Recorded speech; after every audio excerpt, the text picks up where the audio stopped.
बंधु माने आपण केबे भाबिछन्ति कि जो गछ को आमे अशुभ मने करू एवं एहीपरि आम घर बाहर कर देऊ सेही गछ आपण को राताराति कोटिपति करि पारे।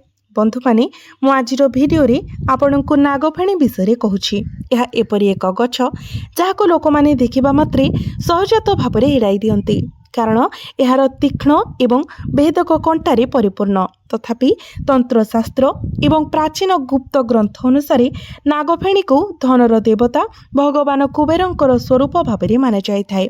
तो बंधु माने आज मु एही रहस्यमय गछ विषय एक गुप्त कथा प्रकाश करने को जाउछि। एक आश्चर्यजनक एवं रहस्यमय सत्य जहाँ आपनको संपूर्ण आश्चर्य करदेव। तथापि गोटे निर्दिष्ट चेतावनी प्रति ध्यान दियंतु। जदि आपण अजाणतरे नागफेणी को आपणक घर भितर एक निर्दिष्ट दिगरे रखती तेबे यह आपणको तुरंत राजारू गरीब करिपारे। एही विपदपूर्ण दिग कौन एवं धनर एक अत्यधिक प्रवाह निश्चित करने पाई एहाको वास्तव में केउठारे रखिबा उचित। एक धन एते विशाल जे यह स्वर्गर वर्षा हेबा परि मने हुए। मु एही गुप्त कथा एबे आपणको कहिबाको जाउछि, किंतु भिडियोटी रे आगको बढ़िबा पूर्वरु आपण प्रथमे भल भाबरे बुझी नेबा उचित जे एक कंटायुक्त शुष्क गछ किपरि एक चुंबक परि धन को निज आड़क आकर्षित करि पारिबो।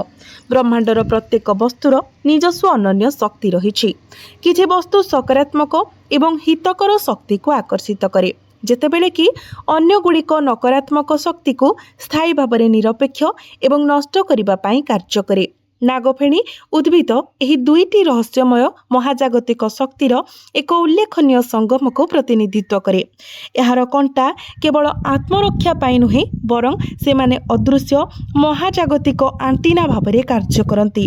एही कंटा गुड़िक कुदृष्टि कलाजादुर प्रत्येक प्रकारर एवं आपणकर घर आड़क निर्देशित दारिद्र्य किंबा अभावर प्रत्येक प्रकाशनर प्रत्येक उदाहरण को संपूर्ण भाव शोषित एवं निरपेक्ष करती। थरे आपणक घर भीतर थिबा वातावरण नकारात्मक संपूर्ण भाव दूर हो गले माँ लक्ष्मींकर दिव्य उपस्थिति धनर दूत स्वाभाविक भाव सेठारे बास करने को आरंभ करिवे। आपण आपणक जीवन में अनेक थर देखिथिबे जे अत्यंत कठिन परिश्रम करने सत्वे टंका आपणक पाखरे रहुनाही। यह पानी परी अर्थहीन भाव खर्च हो जाउछि, जहाँ सरल भाव सुझाई थाए जे आपणक घरर शक्ति मध्य एक बड़ प्रतिबंधक सृष्टि होइछि। नागफेणी से भयंकर प्रतिबंधक को भांगिबा पाई कार्य करे, याको मूलरू दूर करिदिए। एही रहस्य को गभीर भाव बुझिबा पाई आपणको एक बहु प्राचीन एवं सत्य घटना विषय जानिबाको पड़िबो। शताब्दी पूर्वर जने प्रसिद्ध एवं धनी व्यवसायी रहुथिले। तांकर समृद्ध व्यवसाय हठात संपूर्ण बंद होई गला। तांकर समस्त धन संपत्ति खाली होई गला एवं गरीब व्यक्तिटी निस्व होई गले। से समस्त प्रकारर प्रतिकार चेष्टा कले। से विस्तृत तंत्र पूजा मध्य कले, तथापि किछि लाभ होला नाही। तांकर समग्र परिवार सेमानकर प्रतिदिनर खाद्य पाई मध्य भिक्षा मागिबाको बाध्य हेले। गोटे दिन जड़े सिद्ध अघरी तपस्वी हठात तांकर द्वार देशको भिक्षा मागिबाको आसिले।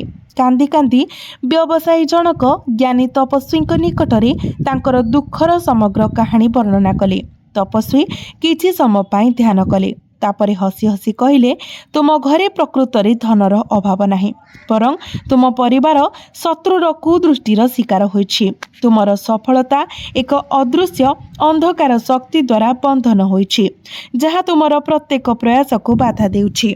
तपस्वी तुरंत तांकु जंगल को जाई एक कंटायुक्त नागफेणी उपाड़ी आनिबाको निर्देश देले। अंतर्मुखी भावरे व्यवसायी यह बहुत अजब पाइले। एते कंटायुक्त गछ किपरि तांकर भाग्य को परिवर्तन करि पारिबो। तथापि से नीरवरे तपस्वी आदेश पालन कले। तपस्वी एक निर्दिष्ट मंत्र व्यवहार करी सेही कंटायुक्त नागफेणीर मूल को पवित्र कले एवं व्यवसायी को तांको घर भितरे एक गुप्त स्थान रे रखिबाको निर्देश देले। आपण यह विश्वास करिबा कष्टकर, मात्र किछि सप्ताह मध्यरे व्यवसायी हराइथिबा समस्त टंका तांको पाखको फेरी आसिला एवं तांकर व्यवसाय पूर्व अपेक्षा 100 गुणा अधिक शक्ति सहित समृद्ध हेबाको लागिला। प्रकृतरे यह कौनसी साधारण चमत्कार नथिला। यह कंटायुक्त नागफेणीर प्रकृत तांत्रिक शक्ति थिला। यह शक्ति जहाँ तुरंत सुप्त शक्ति को जागृत करि पारिबो। ଆଜି ମଧ୍ୟ ଅନେକ ପ୍ରମୁଖ ଶିଳ୍ପପତି ଏବଂ ଧନୀ ବ୍ୟବସାୟୀମାନେ ଏହି ରହସ୍ୟମୟ ଗଛକୁ ଅତ୍ୟନ୍ତ ଗୁପ୍ତ ଭାବରେ ସେମାନଙ୍କର କାରଖାନା ଏବଂ ବଙ୍ଗଳା ପରିସରରେ ରଖନ୍ତି। କିନ୍ତୁ କେବଳ ଏହି ଗଛକୁ ନିଜ ଘରେ ରଖିଦେଲେ ଜଣେ ଧନୀ ହୋଇପାରିବେ ନାହିଁ। ଆଜିକାଲି ଅନେକ ଲୋକ ଇଣ୍ଟରନେଟ୍ର ଉଲ୍ଲେଖ ଦେଖି ବାହାରକୁ ଯାଇ ଏକ ନାଗଫେଣି ଗଛ ଆଣି ଘରେ ରଖିଦେଉଛନ୍ତି। ତଥାପି ସେମାନେ ଏହା ସହ ଜଡ଼ିତ ସଠିକ୍ ନିୟମ ବିଷୟରେ ସମ୍ପୂର୍ଣ୍ଣ ଅଜ୍ଞ। ଏହାକୁ କେବଳ ଏକ ସାଜସଜ୍ଜା ବସ୍ତୁ ଭାବି ଲୋକମାନେ ପ୍ରାୟତଃ ଏହାକୁ ଯେକୌଣସି ସ୍ଥାନରେ ରଖିଦିଅନ୍ତି। ଏହା ସେମାନଙ୍କର ସବୁଠାରୁ ବଡ଼ ଏବଂ ବିନାଶକାରୀ ଭୁଲ ହୋଇଥାଏ। ନାଗଫେଣି ଗଛ କୌଣସି ସାଧାରଣ ଗଛ ନୁହେଁ। ଏଥିରେ ଏକ ଅତ୍ୟନ୍ତ ତୀବ୍ର ଏବଂ ଶକ୍ତିଶାଳୀ ଶକ୍ତି ଅଛି। ଯଦି ଅଜାଣତରେ ମଧ୍ୟ ଆପଣ ଏହାକୁ ଆପଣଙ୍କର ଶୟନ କକ୍ଷରେ ରଖୁଛନ୍ତି, ତେବେ ସ୍ୱାମୀ ଏବଂ ସ୍ତ୍ରୀଙ୍କ ମଧ୍ୟରେ ଭୟଙ୍କର ଦ୍ୱନ୍ଦ୍ୱ ସୃଷ୍ଟି ହୋଇଥାଏ, ନିଦ ହଜିଯାଇଥାଏ ଏବଂ ଘରେ ଚିରସ୍ଥାୟୀ ଅଶାନ୍ତି ବାସ କରେ। କିଛି ବ୍ୟକ୍ତି ଏହାକୁ ସିଧାସଳଖ ମୁଖ୍ୟ ପ୍ରବେଶ ଦ୍ୱାର ସମ୍ମୁଖରେ ରଖନ୍ତି, ଯାହା ଘର ପାଇଁ ଉଦ୍ଦିଷ୍ଟ ସକାରାତ୍ମକ ଶକ୍ତିକୁ ପଛକୁ ଫେରାଇ ନେଇଥାଏ। ଆପଣଙ୍କୁ ସ୍ପଷ୍ଟ ଭାବରେ ବୁଝିବାକୁ ପଡ଼ିବ ଯେ କାକ୍ଟସ୍ ଅର୍ଥାତ୍ ନାଗଫେଣି ଏକ ରକ୍ଷକ ଭାବରେ କାର୍ଯ୍ୟ କରେ ଏବଂ ଯେକୌଣସି ରକ୍ଷକଙ୍କୁ ସର୍ବଦା ଉପଯୁକ୍ତ ସ୍ଥାନରେ ରଖାଯିବା ଉଚିତ। ମୁଁ ଏବେ ଏକ ପଦ୍ଧତି ପ୍ରକାଶ କରିବାକୁ ଯାଉଛି, ଯାହାକୁ ଶତାବ୍ଦୀ ଧରି ତାନ୍ତ୍ରିକମାନେ ଗୁପ୍ତ ରଖିଛନ୍ତି। ମୋର କଥାଗୁଡ଼ିକୁ ଅତ୍ୟନ୍ତ ଧ୍ୟାନର ସହିତ ଶୁଣନ୍ତୁ। ଯଦି ଆପଣ କେବେ ଏକ କାକ୍ଟସ୍ ଅର୍ଥାତ୍ ନାଗଫେଣି ଗଛ ଦେଖନ୍ତି, ତେବେ ଏହି ସୁଯୋଗକୁ ହାତଛଡ଼ା କରନ୍ତୁ ନାହିଁ। ଏହାକୁ ଆପଣଙ୍କ ଘରକୁ ଆଣିବା ପାଇଁ ଏକ ନିର୍ଦ୍ଦିଷ୍ଟ ଏବଂ ପବିତ୍ର ନିୟମ ଅଛି। ଆପଣ ଏହାକୁ କେବଳ କୌଣସି ସାଧାରଣ ଦିନରେ ଘରକୁ ଆଣିପାରିବେ ନାହିଁ। ଏହାକୁ ଘରକୁ ଆଣିବାର ସବୁଠାରୁ ଶୁଭ ସମୟ ହେଉଛି ମଙ୍ଗଳବାର କିମ୍ବା ଶନିବାରର ସନ୍ଧ୍ୟା ସମୟ। ବାହାରୁ ଆଣିବା ସମୟରେ ନିଶ୍ଚିତ କରନ୍ତୁ ଯେ ଆପଣ କୌଣସି ପରିସ୍ଥିତିରେ ରାସ୍ତାରେ ଯିବା ସମୟରେ ଆପଣଙ୍କର ପଛକୁ ଚାହିଁବେ ନାହିଁ କିମ୍ବା ଉପରକୁ ମଧ୍ୟ ଚାହିଁବେ ନାହିଁ। ଏହା ଘରକୁ ଆଣିବା ପରେ ଆପଣଙ୍କର ପ୍ରଥମ କାର୍ଯ୍ୟ ହେଉଛି ଏହାକୁ ଗଙ୍ଗା ଜଳରେ ଶୁଦ୍ଧ କରନ୍ତୁ। ଆଉ ଗୋଟିଏ କଥା, ଏହି ଗଛକୁ କେବେ ବି ପ୍ଲାଷ୍ଟିକ୍ ପାତ୍ରରେ ଲଗାଯିବା ଉଚିତ ନୁହେଁ। ଏଥିପାଇଁ ସର୍ବଦା ଏକ ମାଟି ପାତ୍ର ବ୍ୟବହାର କରନ୍ତୁ, କାରଣ ପୃଥିବୀ ପଞ୍ଚତତ୍ତ୍ୱର ଏକ ପ୍ରତୀକ ଏବଂ ନାଗଫେଣିର ଶକ୍ତିକୁ ଶାନ୍ତ ଏବଂ ସନ୍ତୁଳିତ ରଖିବାର କାର୍ଯ୍ୟ କରେ। ଏବେ ଆସନ୍ତୁ ଆମେ ଉଲ୍ଲେଖ କରିଥିବା ନିର୍ଦ୍ଦିଷ୍ଟ ଦିଗକୁ ଦେଖିବା।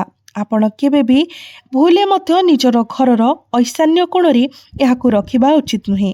ଐଶାନ୍ୟ କୋଣଟି ଦେବତାମାନଙ୍କ ପାଇଁ ସଂରକ୍ଷିତ ଏକ ପବିତ୍ର ମନ୍ଦିର ଏବଂ ଏହି ସ୍ଥାନରେ ଏତେ ତୀବ୍ର ଶକ୍ତି ଥିବା ଏକ ଉଦ୍ଭିଦ ଉପସ୍ଥିତି ସମ୍ପୂର୍ଣ୍ଣ ବିନାଶକାରୀ ପ୍ରମାଣିତ ହେବ। ଯଦି ଆପଣ ଏହାକୁ ଏଠାରେ ରଖନ୍ତି, ତେବେ ଆପଣଙ୍କ ଘରର ସମସ୍ତ ଶୁଭ କାର୍ଯ୍ୟ ସମ୍ପୂର୍ଣ୍ଣ ଭାବରେ ବନ୍ଦ ହୋଇଯିବ। କାକ୍ଟସ୍ ଗଛକୁ ସର୍ବଦା ଘରର ଦକ୍ଷିଣ କିମ୍ବା ଦକ୍ଷିଣ ପଶ୍ଚିମ ଦିଗରେ ରଖିବା ଉଚିତ। ଏହି ଦିଗଗୁଡ଼ିକ ଯମ, ରାହୁ ଏବଂ କେତୁଙ୍କ କ୍ଷେତ୍ର ବୋଲି ମାନାଯାଇଥାଏ। ଯେତେବେଳେ ଆପଣ ଏହି ନିର୍ଦ୍ଦିଷ୍ଟ ଦିଗରେ କାକ୍ଟସ୍ ଗଛ ଲଗାନ୍ତି, ଆପଣଙ୍କ ଘରକୁ ଆସୁଥିବା ପ୍ରତ୍ୟେକ ମନ୍ଦ ଏବଂ ଅନ୍ଧକାର ଶକ୍ତି ତୁରନ୍ତ ସେଠାରେ ଭସ୍ମ ହୋଇଯାଏ। ଏହି ଗଛଟି ଆପଣଙ୍କ ଘରେ ଥିବା ଯେକୌଣସି ବାସ୍ତୁ ଦୋଷକୁ ମଧ୍ୟ ଗୋଟିଏ ଝଟକାରେ ଦୂର କରେ। ତଥାପି ପ୍ରକୃତ ତାନ୍ତ୍ରିକ ଗୁପ୍ତ କଥା ଏବେ ଆରମ୍ଭ ହୁଏ। କେବଳ ଘରେ ଗଛ ରଖିବା ଦ୍ୱାରା ଧନ ଆପଣଙ୍କ ପାଖକୁ ଆସେ ନାହିଁ। ଅପାର ଧନ ଆକର୍ଷିତ କରିବା ପାଇଁ ଆପଣଙ୍କୁ ଏକ ଛୋଟ ପୂଜା କରିବାକୁ ପଡ଼ିବ। କାକ୍ଟସ୍ ଗଛ ମୂଳ ପାଖରେ ଏକ ଛୋଟ ଲାଲ କପଡ଼ା ପୋତିବାକୁ ପଡ଼ିବ। ଏହି ଲାଲ କପଡ଼ା ଭିତରେ ଆପଣ 11ଟି କଳା ଗୋଲମରିଚ, ଗୋଟିଏ ଶୁଦ୍ଧ ଗୋମତୀ ଚକ୍ର, ଗୋଟିଏ ହଳଦୀ ଗଣ୍ଠି ଏବଂ ଗୋଟିଏ ଲବଙ୍ଗ ରଖିବାକୁ ପଡ଼ିବ। ଶୁକ୍ରବାର ମଧ୍ୟରାତ୍ରିରେ ଗଛ ଚାରିପାଖର ମାଟିକୁ ଧୀରେ ଧୀରେ ସଫା କରିଦିଅନ୍ତୁ ଏବଂ ଚୁପଚାପ ଏହି ପୁଟୁଳିଟିକୁ ଏଥିରେ ପୋତି ଦିଅନ୍ତୁ।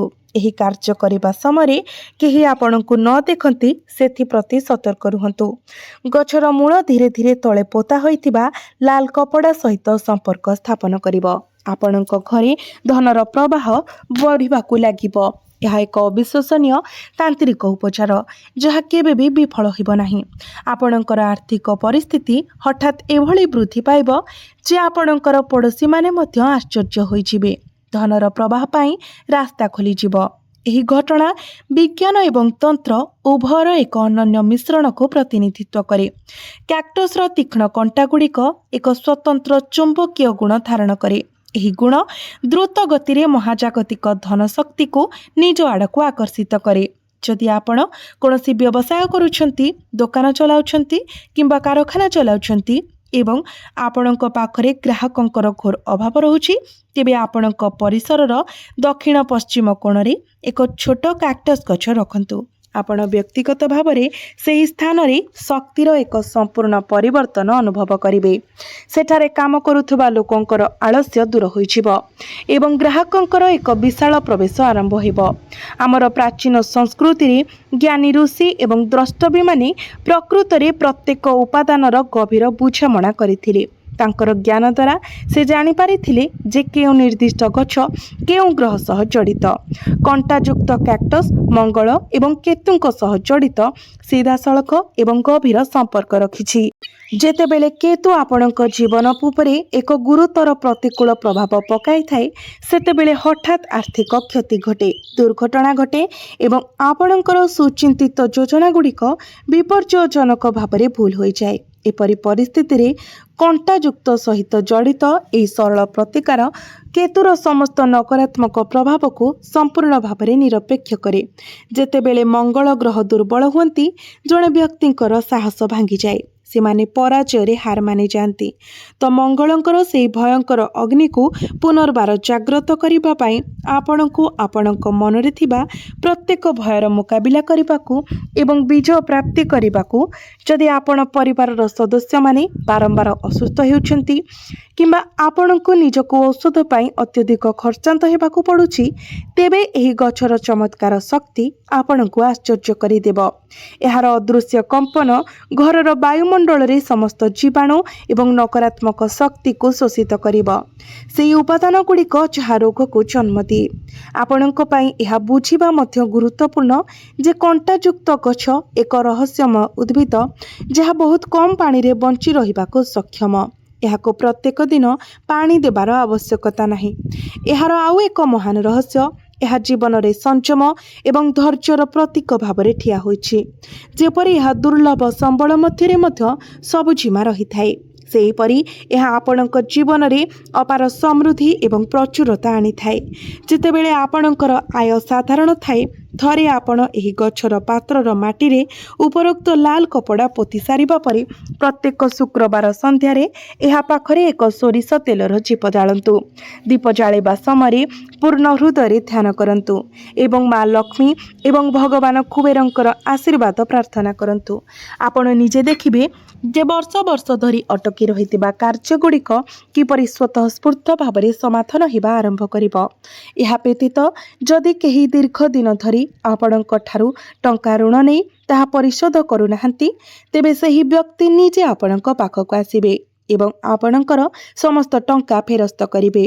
जदि आपण परिशोधर कौनसी स्पष्ट उपाय बिना अत्यधिक ऋणर भाराक्रांत होई निजको पाउछंती, तेबे मो आपणक सहित एक अत्यंत गुप्त एवं अविश्वसनीय प्रतिकार कहिबाकू जाउछि। शनिवार राति रे आपण नागफेणीर चारिपाखरे एक कला सूता व्यवहार करी एक दृढ़ गंठी बांधंतु। विवाह बंधन करने समय ऋणरू स्थायी मुक्ति पाई हृदय एक नीरव प्रार्थना करंतु। आपण को लगातार 7टी शनिवार पर्यंत एभली करबाकू पड़िबो।